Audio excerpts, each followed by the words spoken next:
Welcome again. In this lesson, we are now going to share the preface for the book, The Origin and Sources of Hell.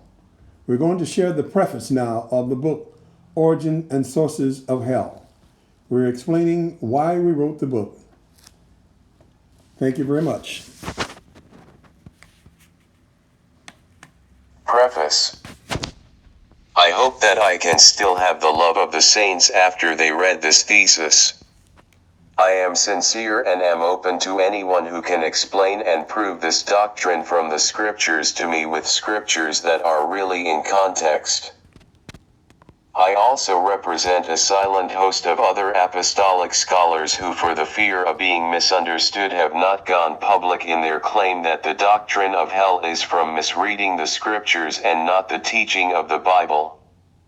There are lots of apostolic scholars who believe this but are not ready to go public for the sake of being misunderstood and labeled as heretics.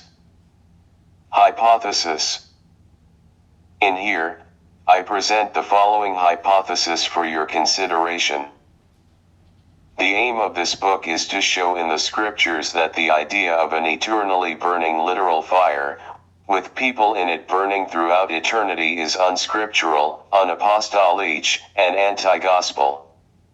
And to expose the strategy of Satan to use this idea to mock the complete victory of Jesus Christ in annihilating all things which were caused by the fall, such that nothing like this will be left over or enter into the eternal state. The main point of this study is not to say that the wicked will not be judged, but to prove that their judgment does not carry over into the eternal state. Their judgment will be completed and finalized before the new heaven and new earth ensue.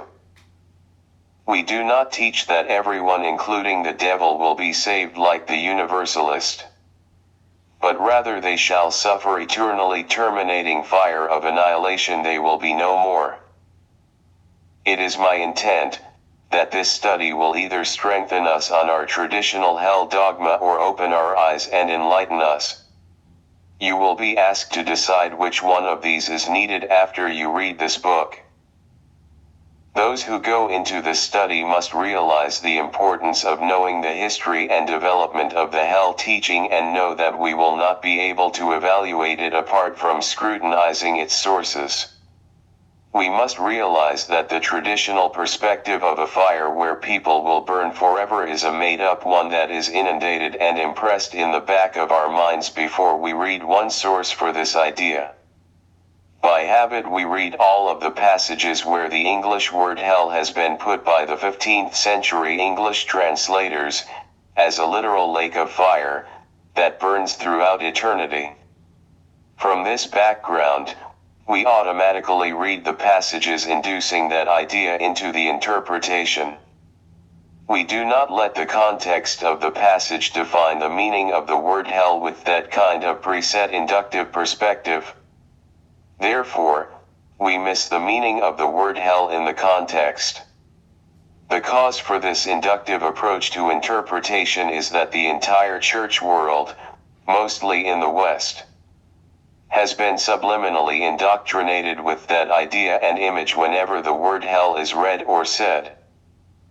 For that reason, in this book we share the research results of a study conducted to find the true meaning of the words hell, flame, unquenchable fire, eternal fire, as they were used in the speech of Jesus, the speech of John the Baptist, used by the Apostle Peter in his epistle, and in the writings of John the Revelated in the book of Revelation.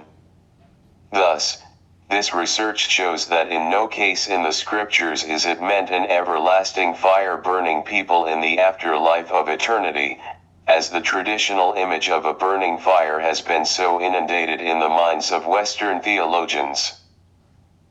Pre-reading guide to understanding scriptures with the word hell in them.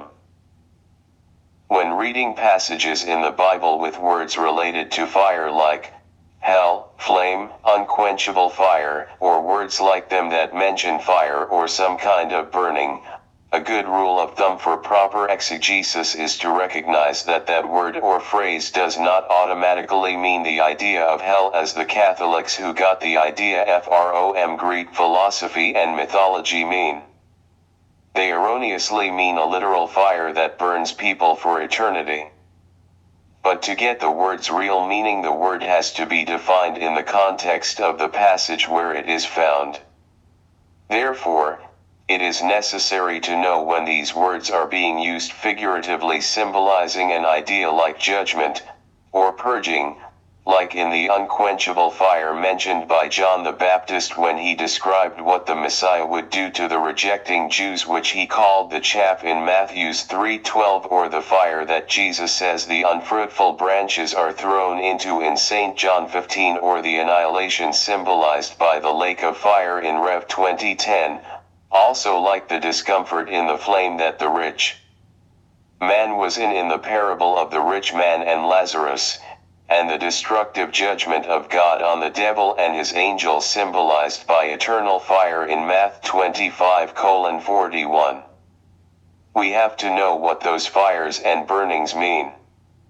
And we have to know if it is literal fire, like in 2 Peter 3:8-17 about the purging burning of the earth at the end of the world in preparation of the new heaven and earth, and in Jude 1:6-7 about the literal fire that consumed Sodom and Gomorrah, or if it is not literal but figurative, as in Rev 20:10 in the lake that burns with fire, which symbolizes all things in Adam's world being annihilated and done away with, making way for the new Rev 21:1. It is rather interesting to find that in none of the passages in the entire Bible that have any word related to fire, flames, burning, in them, whether symbolic or literal, mean an eternal fire that burns throughout eternity with people in it for punishment. This you will see as you engage in this research that proves that idea is not found anywhere in the scriptures. There are many passages that the 15th century translators put the word hell in, but none of them have the context of an eternal fire which burns people throughout eternity. In order to get the exact meaning of any of these passages, we must be able and willing to differentiate the contexts of passages with these words in them. Because by not differentiating the contexts is how the hell doctrine got stuck in our theology.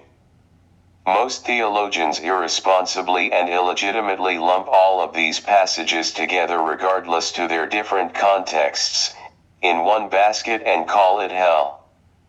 This is how they put the stain of the image of hell in the fabric of Western theology. As you search each passage in the Bible where the word hell has been put by the translators, you will find that there is not one passage in the Bible that has the concept of the hell that the Catholics got from the pagans as its context. Table of Contents. Chapter 1: The meaning of the word hell in Jesus' teaching. Chapter 2: The Gehenna Hell Judgments. Chapter 3: The context of the Gehenna Hell passages. Chapter 4: Everlasting, Eternal, and Forever.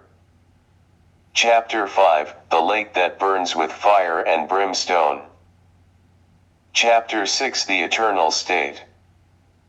Chapter 7: Weeping and Gnashing of Teeth. Chapter 8: The Rich Man and Lazarus. Chapter 9: The Worm that Never Dies and the Fire that is Not Quenched. Chapter 10: The Body and the Soul Destroyed in Hell. Chapter 11: The Fire Prepared for the Devil and his Angels. Chapter 12: Hell is not in the original text of the Bible. Chapter 13: The Second Death. Chapter 14: The Immortal Soul Theory. Chapter 15: History of the Hell Doctrine. Chapter 16: Questions and Answers about the Hell Doctrine. Endnotes. Bibliography. About the author. Chapter 1. Meaning of the word hell in Jesus' teaching. What did Jesus mean by the word hell during his ministry? Did Jesus mean the endless suffering of being in fire forever and ever when he used the word hell?